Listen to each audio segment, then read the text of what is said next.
Sorry about that, my last recording got cut off, but so we were talking about going from solid to liquid.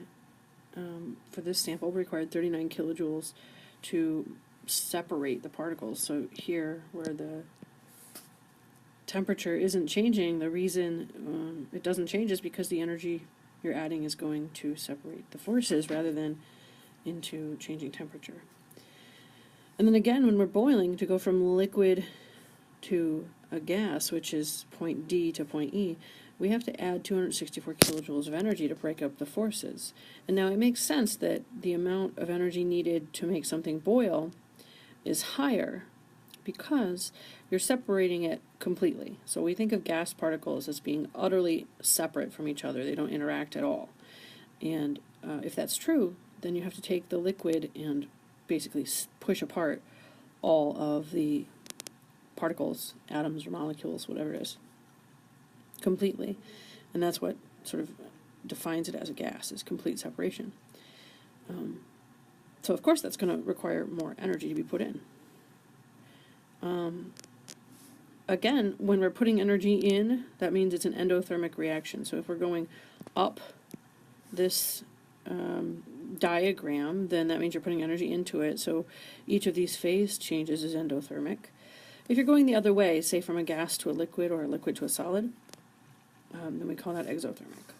You can draw a similar representation, but instead of considering how much heat is being added, we can just look at absolute energy changes.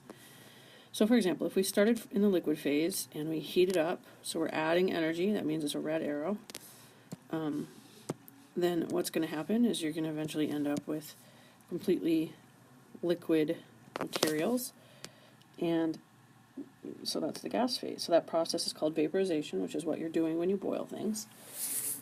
And the opposite would have the same amount of energy, but it would be giving off that energy rather than absorbing it. So if vaporization requires energy to be put in, that means it's an endothermic process. Then the condensation is the exact opposite with the same magnitude. So it would be an exothermic process. So over here, we said that the vaporization required 264 kilojoules of energy.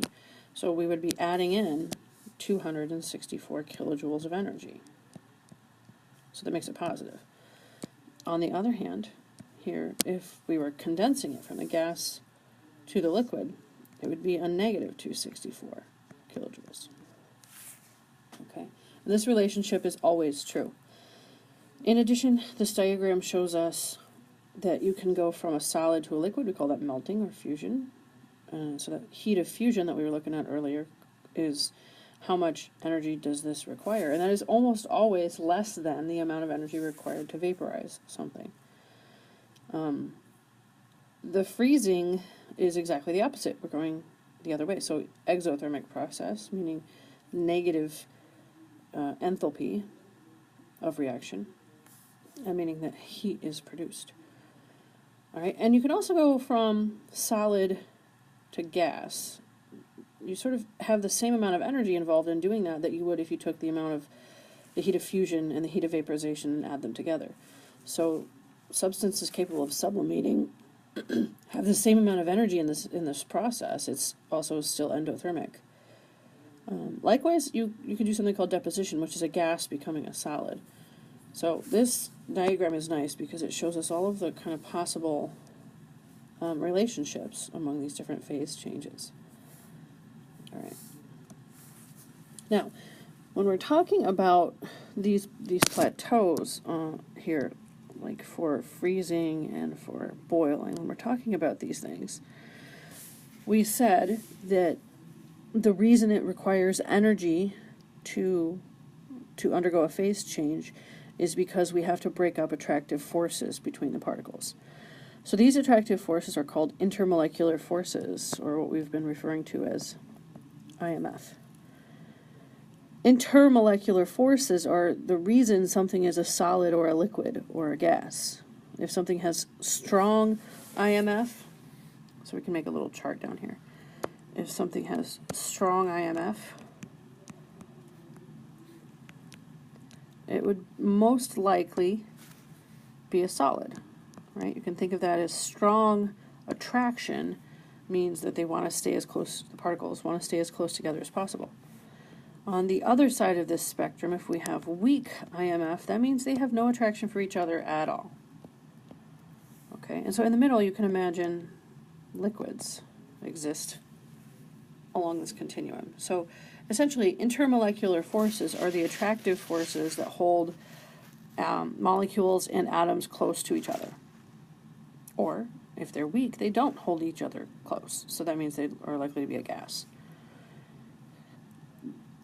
This is different from what we've studied before. In the past, all of the bonding stuff falls into the category intramolecular, RA there instead of ER. So intermolecular forces make things into solids, liquids, or gases. Intramolecular forces make something covalent or ionic. Or we also talked very briefly about metal bonding, but so that's another kind of intramolecular force. Intramolecular forces are inherently much, much stronger than intermolecular forces. Okay, both of them are important, though. They each have roles in the way that substances behave. Okay, so the four types of IMF, intermolecular forces. Again, inter means between atoms. Intra means within, so between two different atoms in two different molecules. And intra intra means the bonds. So like this is an intramolecular force, that's a bond. Inter is between two different molecules. Okay, so now we've got that down. We have to explore what makes an IMF weak or strong. And basically it has to do with how permanent is the attraction. The more permanent, then the stronger the intermolecular force is going to be. So here we have a drawing of the weakest IMF, which is called London dispersion forces. You might see that abbreviated on the internet as LDF. Everything has dispersion forces, every single thing. If there are no other kinds of IMF, then dispersion is what we call the dominant intermolecular force. But it's not a very strong one. Let me show you how it works. We know that two atoms, here we have, two different atoms. Here's one. And we're going to make the other one purple, just for fun. There's the other one. Each atom has kind of a random distribution of electrons that are moving around constantly and quickly. So at some point in time, these electrons are going to collect on one side of the atom or another. Here they've collected on the left side. When that happens, we get a partially negative charge. So this funny looking D is a lowercase delta, and it just means partial. So it's not a complete minus charge, it's only sort of a random collection of electron density. And on the other side of that same atom, if one side is negative, that means the opposite side has to be partially positive. Okay, so what we have is what we call an induced dipole.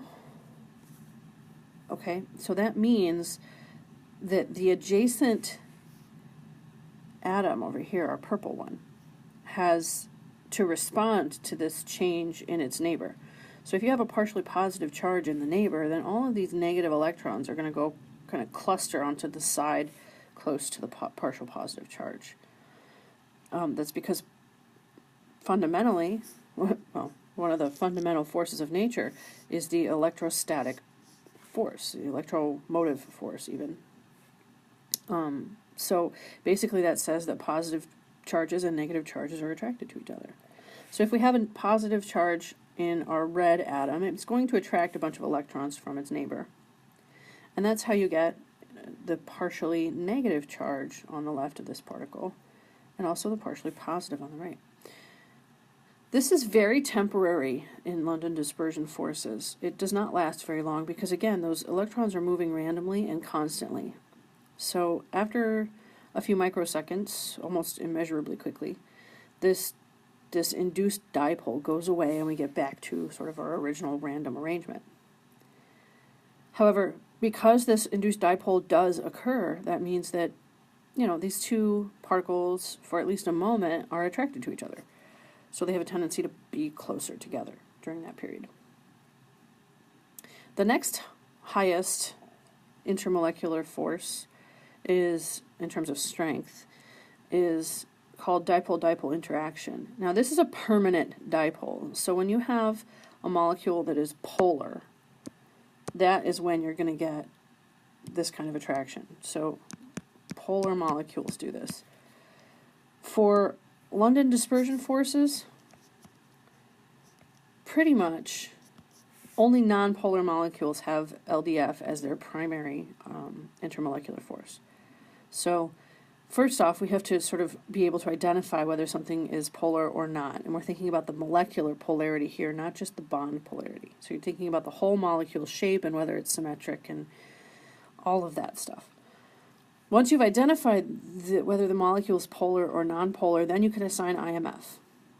Okay, so something that is permanently polar, meaning in this case that the charges are very separated. Here we have hydrogen and chlorine. And when I look at the electronegativity table here to help me figure out what's going on with this bond, I see that H has a value of 2.1 and chlorine has a value of 3. So if I subtract these two, I get a difference of 0.9. That means the bond is polar. And in particular, it means that most of the electrons like to hang out on the chlorine because the chlorine has a bigger electronegativity value. Now, this molecule is linear because it's just two atoms, so it has to be linear. And it must be polar because the electrons prefer to spend more time on chlorine. So this is a polar molecule for sure. I can even assign partial charges. So if the chlorine has more electrons on it, that would make it partially negative. And so then the hydrogen, the other side of this molecule, will be partially positive, meaning that the electrons tend to hang out on the chlorine more often than the hydrogen.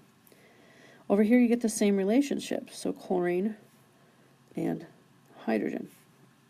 Now, what's interesting about this is that means two adjacent particles of hydrochloric are going to kind of associate where the hydrogen is of one of them is against the chlorine of another one because you have a negative charge and a positive charge. This is called the dipole-dipole interaction. So we can actually draw those charges a little bit more clearly. So here's our partial negative and here's our partial positive. I can draw an arrow called a dipole that shows where the electrons are sort of sloshing over to. So the arrow starts at the positive end, so we just do a little reminder here by putting a little plus sign at the end of the arrow, and it points toward the negative area of the particle. And so what this tells us is that adjacent dipoles are going to line up. Right? Kind of like magnets, when you try to line up two magnets, they'll only go together with a positive side and negative side, the north and south sides, touching each other. So molecules work the same way.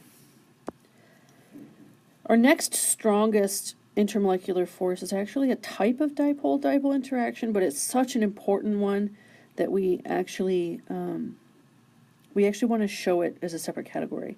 They are stronger than dipole-dipole interactions, and this particular classification is known as hydrogen bonding. Hydrogen bonding is very important in biology and medicine. Hydrogen bonding happens when you have an N attached to an H, an O attached to an H, or an F attached to an H. Okay, so for example, oxygen and hydrogen in water, that is a covalent polar bond. This molecule is definitely polar. You can even draw like a little dipole. I'm going to do it in red so you can see it a little bit. Nope, because that's not going to work. Let's do purple again. So oxygen really prefers to have the electrons, so that means that my dipole points that way. And here, this would be the positive side where the hydrogens are at, and the oxygen is the negative side, so the dipole kind of goes like this. Okay, so you can keep drawing them. Okay, so this helps me to visualize what's happening. So you have a partial positive charge where the hydrogens are, and a partially negative charge where the oxygen is. So that means that the waters surrounding this center of water are going to align like this.